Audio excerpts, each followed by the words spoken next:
പിതാവിൻ്റെയും പുത്രൻ്റെയും പരിശുദ്ധാത്മാവിൻ്റെയും നാമത്തിൽ ആമേൻ. എൻ്റെ പ്രിയപ്പെട്ട ഇന്ന് ഒക്ടോബർ 30 വ്യാഴാഴ്ച. അമ്മേ പരിശുദ്ധ അമ്മേ, അമ്മേ പരിശുദ്ധമേ, ദൈവമാതാവേ, കൃപാസനത്തിലൂടെ ഞങ്ങൾക്കും ഞങ്ങളുടെ ദേശത്തിനും അമ്മ മധ്യസ്ഥം തേടി തന്ന എല്ലാ അനുഗ്രഹങ്ങൾക്കും കൃപകൾക്കും ഞങ്ങളിപ്പോൾ ഹൃദയം നിറഞ്ഞ നന്ദി പറയുന്നു. അമ്മേ പരിശുദ്ധമേ, ദൈവമാതാവേ, 2004 ഡിസംബർ 7 ഉച്ചകഴിഞ്ഞ് 2:30 കൃപാസനത്തിൽ സംഭവിച്ച അമ്മയുടെ പ്രത്യക്ഷപ്പെടലിനെ കുറിച്ച് തിരുസഭയ്ക്ക് സമർപ്പിച്ചിരിക്കുന്ന പഠനരേഖകളുടെ മേൽ സഭാത്മകമായ പഠനം ആരംഭിക്കുവാൻ ഞങ്ങൾ പ്രാർത്ഥിക്കുന്നു. അമ്മേ പരിശുദ്ധമേ, ഭൂസ്വർലോകങ്ങളുടെ രാജ്ഞിയായ അങ്ങേയ്ക്ക് ഭൗമസംരക്ഷണത്തിനായി പ്രപഞ്ചപ്രകൃതിയെ തന്നെ തിരുസഭ പ്രതിഷ്ഠിക്കുവാൻ ഈ പ്രത്യക്ഷീകരണം വഴി ഇടയാക്കണമേ. പരിശുദ്ധമേ, ജപമാല മാതാവേ, സകല കൃപാസനം പ്രാർത്ഥനയോടും ചേർത്ത് ഞങ്ങളിപ്പോൾ പ്രാർത്ഥിക്കുന്ന ഈ കുടുംബത്തിന്റെ പ്രത്യേക നിയോഗം പറ മക്കളെ.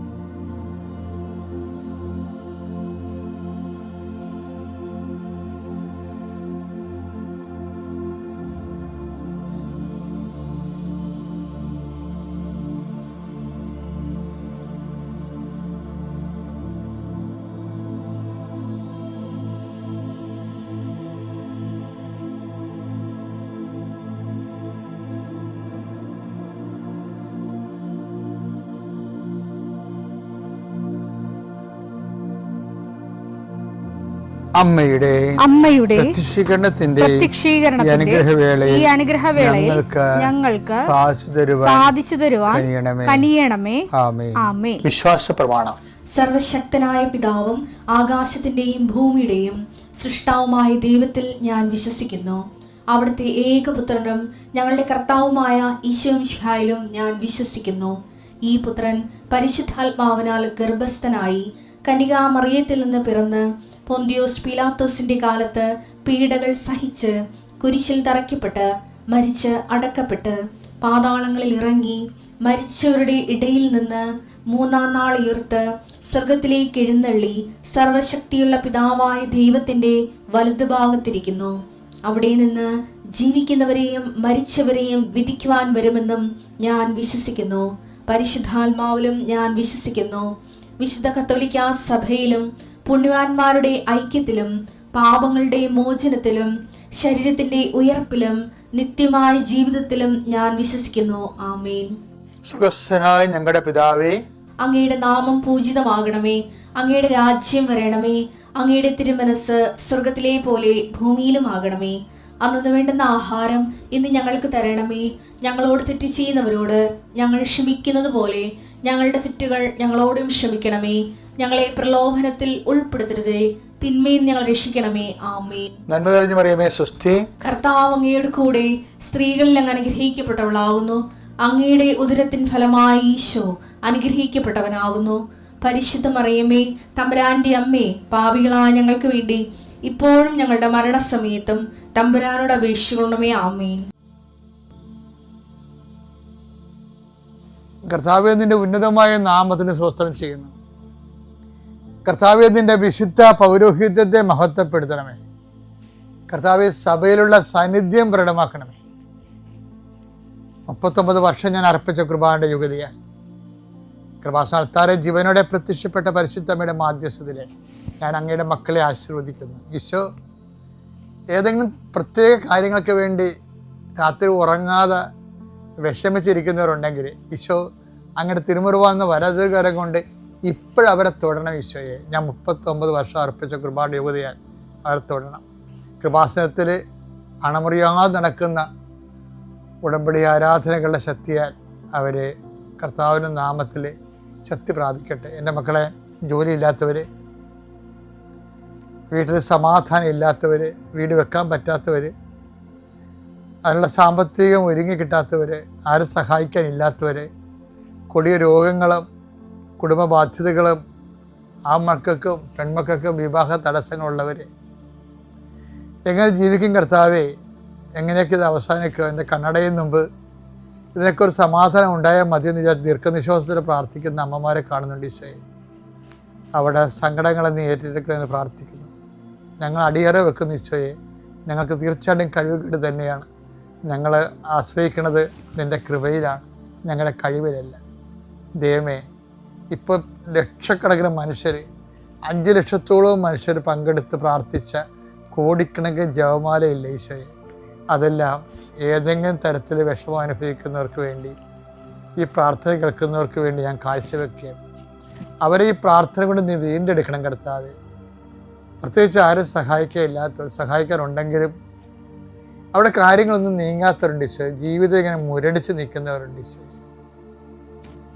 ഭയങ്കര ഹെവി ആയിട്ട് മഴ പെയ്യുമ്പോൾ വളർച്ച മുറ്റും മുരടിച്ച് നിൽക്കുന്ന ചെടികളെപ്പോലെ ദുഃഖങ്ങളാധികം കാരണം ഒരു വളർച്ചയില്ലാത്ത നിൽക്കുന്ന കുടുംബങ്ങളെ കർത്താവിൻ്റെ തിരുമുറിവാർന്ന വലത് കരത്താൽ അടിപ്പിണർ പോലെ ഇപ്പോഴ് ഈശോ തൊരട്ടെ. പരിശുദ്ധ അമ്മ മധ്യസ്ഥം വഹിക്കട്ടെ. അമ്മേ, ഈ പ്രാർത്ഥന കൊണ്ട് തന്നെ സാക്ഷ്യം പറയാൻ അങ്ങനെ മക്കൾക്ക് സാധിക്കട്ടെ.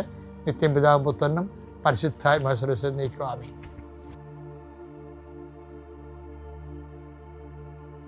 എൻ്റെ പ്രിയപ്പെട്ടവരെ, സത്യം പറഞ്ഞാൽ ഈ നമ്മുടെ കൃപാസനത്തിലെ സാക്ഷ്യങ്ങളെല്ലാം കേൾക്കുമ്പോഴേ എനിക്ക് മനസ്സിലായ ഒരു കാര്യമുണ്ട്. അതായത് ദൈവം ഒന്ന് വിചാരിച്ചാൽ നാം രക്ഷപ്പെടും. പക്ഷെ ദൈവം വിചാരിക്കണം, അല്ലെങ്കിൽ ദൈവത്തെ കൊണ്ട് വിചാരിപ്പിക്കണം. അതിന് ദൈവത്തിൻ്റെ ഹൃദയത്തെ തൊടണം നമ്മൾ. ഇപ്പം ഒരു ശതാധിപനില്ലേ, അയാൾ വില്ലനാണ്. ബൈബിളിൽ എക്കാലത്തെയും ചർച്ചാ വിഷയമായ ഒരു മനുഷ്യനാണ് ഈ റോമൻ സെഞ്ചുറിയൻ. അയാളെ കർത്താവിനെ കുറിച്ചുള്ള അസസ്മെൻ്റ് കേട്ടാൽ, അങ്ങ് എൻ്റെ വീട്ടിൽ വരാനുള്ള യോഗ്യത എനിക്കില്ലെന്ന്. ദൈവത്തെക്കുറിച്ച് അറിയുമ്പോഴും അദ്ദേഹം സ്വയം അറിയുന്നുണ്ട്. ദൈവത്തെക്കുറിച്ചുള്ള അറിവ് എന്തിനാണ്? നമ്മൾ സ്വയം അറിയാൻ വേണ്ടിയാണ്. അതാണ് ശതാധിപൻ നമുക്ക് നൽകുന്ന പാഠം. മത്തായി 8:8. അപ്പോൾ ശതാധിപൻ പ്രതിവചിച്ചു, കർത്താവേ, നീ എന്റെ ഭവനത്തിൽ പ്രവേശിക്കാൻ ഞാൻ യോഗ്യനല്ല. നീ ഒരു വാക്കുച്ചരിച്ചാൽ മാത്രം മതി, എന്റെ ഭൃത്യൻ സുഖപ്പെടും. അതായത് ദൈവത്തെക്കുറിച്ചുള്ള അറിവ് ശരിക്കും നമ്മളെക്കുറിച്ചുള്ള ഒരു അവബോധം സൃഷ്ടിക്കണം. അതാണ് യഥാർത്ഥ അറിവെന്ന് പറയുന്നത്. ഈശോയെക്കുറിച്ചുള്ള അറിവ് ശതാധിപൻ ആരാണെന്ന് അദ്ദേഹത്തിന് ഒരു സ്വയം ബോധ്യം കൊടുത്തു. എന്താണ്? അങ്ങ് ആരാണെന്ന് എനിക്കറിയാം, പക്ഷെ അങ്ങ് എൻ്റെ വീട്ടിൽ വരാൻ ഞാൻ യോഗ്യനല്ല. അപ്പോൾ അദ്ദേഹത്തെക്കുറിച്ചുള്ള അറിവാണ്. ദൈവത്തെക്കുറിച്ചുള്ള അറിവ് നമുക്ക് നമ്മളെക്കുറിച്ചുള്ള അറിവ് നൽകും. ഈ ദൈവത്തെക്കുറിച്ചുള്ള അറിവ് ബൈബിള് ഒരു വ്യക്തിക്ക് അവനെക്കുറിച്ച് തന്നെ, അവൻ ആരാണ് എന്നതിനെക്കുറിച്ചുള്ള അറിവാണ് ബൈബിള് നൽകുന്നത്. ഇതിനാണ് ബൈബിള് ആത്മജ്ഞാനമെന്ന് പറയുന്നത്. ഒറ്റ ലുക്കിൽ ആത്മജ്ഞാനം പ്രാപിച്ച ആളാണ് ശതാധിപൻ. ശതാധിപൻ ഒരു യഹൂദ പാരമ്പര്യമുള്ള ആളല്ല, പക്ഷേ ദൈവത്തിൻ്റെ വാക്ക് എന്താണെന്ന് ശതാധിപനെ അറിയാം. അങ്ങയുടെ ഒരു വാക്ക് കൽപ്പിച്ചാൽ എന്ത് സംഭവിക്കും എന്നുള്ളതിനെക്കുറിച്ചും ശതാധിപനെ അറിയാം. എൻ്റെ ഭൃത്യൻ. പിന്നെ പുള്ളിയെക്കുറിച്ച് പറയണം, ഞാൻ അധികാരത്തിന് വിധേയനാണ്, എൻ്റെ കീഴിൽ ഭടന്മാരുണ്ട് എങ്കിലും. അതാണ് സ്വയം അറിവെന്ന് പറയുന്നത്. ഇത്രയും വലിയ വിഷയങ്ങളൊക്കെ ഉണ്ടെങ്കിലും നമുക്ക് ചിലപ്പോൾ 10 തലമുറ ഭക്ഷിക്കാനുള്ള സ്വത്ത് കയ്യിലുണ്ടാകും. 2 ജന്മം ജീവിക്കാനുള്ള ആരോഗ്യം ഉണ്ടാകും. ഇതൊക്കെ ഉണ്ടെങ്കിലും ഇതൊക്കെ എല്ലാം ദൈവത്തിരുസന്നിധിയിൽ അടിയറവ് വെക്കേണ്ടതാണ്. സദാവ് പറഞ്ഞു, ഞാൻ അധികാരത്തിന് വിധേയനാണ്, എൻ്റെ കീഴിൽ ഭടന്മാരുണ്ട്. പക്ഷെ when I think of you, എനിക്ക് ഒരു വെറുമ അനുഭവപ്പെടുന്നു. അതാണ് സെൽഫ് കൺട്രിഷനിലേക്ക് പോണത്. അത് അനുതാപത്തിൻ്റെ ഒരു സ്വരം അതിൻ്റെ അകത്തുണ്ട്. ശരിക്കും പറഞ്ഞാൽ അനുതാപത്തിൻ്റെ ഒരു സെഞ്ചൂറിയൻ വേർഷനാണത്. അത്യപൂർവ ദൈവാനുഭവങ്ങൾ ഇനി നിങ്ങൾക്കും സ്വന്തം. ഈ യൂട്യൂബ് ചാനൽ ഇതുവരെ സബ്സ്ക്രൈബ് ചെയ്തിട്ടില്ലെങ്കിൽ ഇപ്പോൾ തന്നെ സബ്സ്ക്രൈബ് ചെയ്യുക. ഈ വീഡിയോ ഇപ്പോൾ തന്നെ നിങ്ങളുടെ സുഹൃത്തുക്കൾക്ക് ഷെയർ ചെയ്തുകൊണ്ട് കർത്താവിൻ്റെ പ്രേക്ഷിതരാകുക.